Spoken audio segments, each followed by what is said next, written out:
আমরা এই মুহূর্তে রয়েছি সাহেবখালী গ্রামে এবং আমাদের সামনে দিয়ে বয়ে চলেছে কালিন্দী নদী। এপারে আমরা দাঁড়িয়ে আছি ভারতবর্ষ, ওপারে আমরা দেখতে পাচ্ছি বাংলাদেশ। এবং আমাদের সাথে এখানকারই একজন বাসিন্দা রয়েছেন, আমরা সরাসরি তার কাছ থেকে তার গ্রামের সম্পর্কে একটু জেনে নেব। প্রথমেই আপনার নামটা জেনে নিতে চাইব। আমার নাম সুপ্রকাশ মণ্ডল। আচ্ছা, আপনি কত বছর এই গ্রামে আছেন? আমি জন্ম অবধি এখানেই আছি।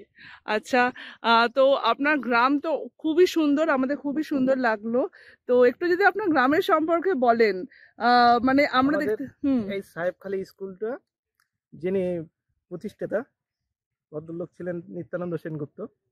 ইনি বাংলাদেশের ভদ্রলোক ছিলেন। ইনি বাংলাদেশ থেকে এখানে এসে প্রথম স্কুলটি প্রতিষ্ঠা করেন। তিনি প্রতিষ্ঠাতা করেন এবং এনার সঙ্গে ছিলেন স্যার পূর্ণচন্দ্র রায়। এনারা এই স্কুল প্রতিষ্ঠা করেন। আর আমি আরেকটা জিনিস আপনাদের গ্রামে ঢোকার পর থেকে দেখছি যে রাস্তাঘাট তো খুবই সুন্দর।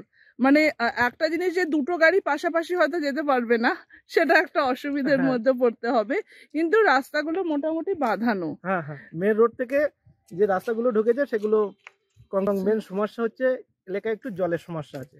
জলের সমস্যা আছে যেমন মানে কি হিসেবে? পানীয় জলের সমস্যা। এখানে কোনো ডিপ টিউবওয়েল বসে না, কিন্তু দূর থেকে যে জলটা ছাবলাই হয় ঠিকঠাক টাইম মতো ছাবলাই হচ্ছে না। আচ্ছা, তো আপনারা কি ডেইলি বেসিসে জল পান না? না।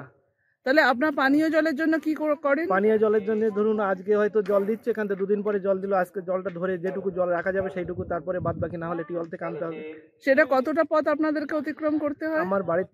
আমার বাড়িটা হচ্ছে এখান থেকে এই স্কুলের যে জায়গাটা আমি দাঁড়িয়ে আছি, এখান থেকে আমার বাড়িটা হচ্ছে 1.5 কিলোমিটার দূরে।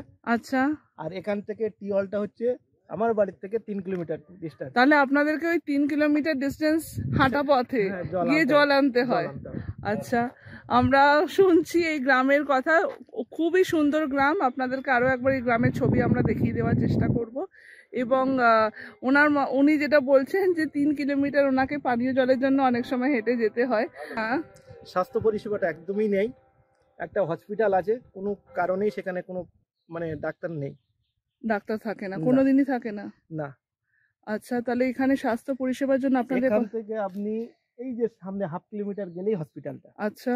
কোনো পরিষেবার ব্যবস্থা নেই, ডাক্তার কেউ থাকে না। তাহলে আপনাদের এখানে কারো স্বাস্থ্যগত কোনো সমস্যা হলে কি করেন? স্বাস্থ্যগত সমস্যা হলে যেতে হবে সেই আপনার ওই কনেকনগর হসপিটাল, আর না হলে যোগেশগঞ্জ। সেটা কত দূর?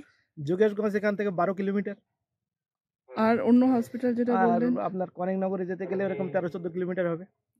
এবং এখানে তো আমি যেটা দেখলাম টোটো ছাড়া কোনো অন্য কোনো পরিষেবা কিছুই নেই। তো সেক্ষেত্রে তাহলে আপনাদের তো খুবই সমস্যার সম্মুখীন হতে হয়। যেতে যেতে যদি পথে ডেড হয়ে যায়, পথে ডেড হয়ে গেল।